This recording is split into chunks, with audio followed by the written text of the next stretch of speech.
এই যে দেখুন, এই কলমি শাকটা দেখুন কি সুন্দর, দেখেছেন? এই কলমি শাকটা অনেক ছড়িয়েছে, আর কলমির দানাও প্রচুর পরিমাণে দানা হয়েছে। এবার আমি অনেক দানা সংগ্রহ করে রেখে দেবো। আর এই যে ডাঁটা শাক, এই দেখুন ডাঁটা শাকের যে মঞ্জুরা হয়, যেরকম এই একটা ডাঁটা শাক আলাদাভাবে হয়েছে, দেখুন কি সুন্দর তরতাজা। আমার এই যে গাছের যে মঞ্জুরাগুলো হয় না, এই যে মানে যেটা থেকে দানা হয়, আমি সেগুলোকে কেটে দিই। এই যে আমি তুলসী গাছেরও এইগুলো কেটে দিই, কেটে দিলে না গাছটা বেশি মজবুত হয়, ভালোভাবে আরও হয়।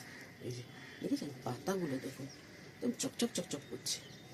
এইদিকে একটা গাছ আছে, এটার আবার পোকা একটু পাতা খেয়ে নিয়েছে।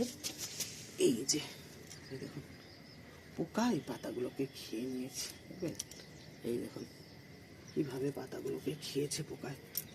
এই একটা পাতা, আমি পোকাকে মেরে ফেলি সবসময়, তো পেস্টিসাইড বা ওই ছত্রাকনাশক এগুলো দিতে পারি না, বা পোকার মারার ওষুধ আমি দিই না, কারণ আমার বাড়িতে তো পেট আছে। পেট ওইগুলো অনেক সময় গাছে টাছে মুখ দেয়। এবারে ওই পোকা যদি ওষুধ যদি ও খেয়ে ফেলে, ওর ক্ষতি হবে। ওই জন্য আমি খুব একটা ওষুধ প্রেফার করি না। এইখানে একটা উচ্ছে দেখাই বন্ধুরা, এই দেখুন টুংটুং করে ঝুলছে, ওটা ঝুমকো কানের দুলের মতো ঝুলছে, দেখেছেন? এই দেখুন পেট বলেছি আছে, দেখুন এই যে চলে এসছে পেট, দেখেছেন? এই যে মুখে মাজল দিয়ে রেখেছি যাতে না কোনো নোংরায় মুখ দিতে পারে। আরও উচ্ছে আছে, দেখাচ্ছি।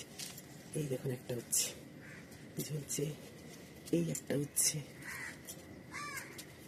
এই একটা উচ্ছে, কত হয়েছে, আরও হচ্ছে। এইখানটায় হচ্ছে, যে এই যে আমার হাতে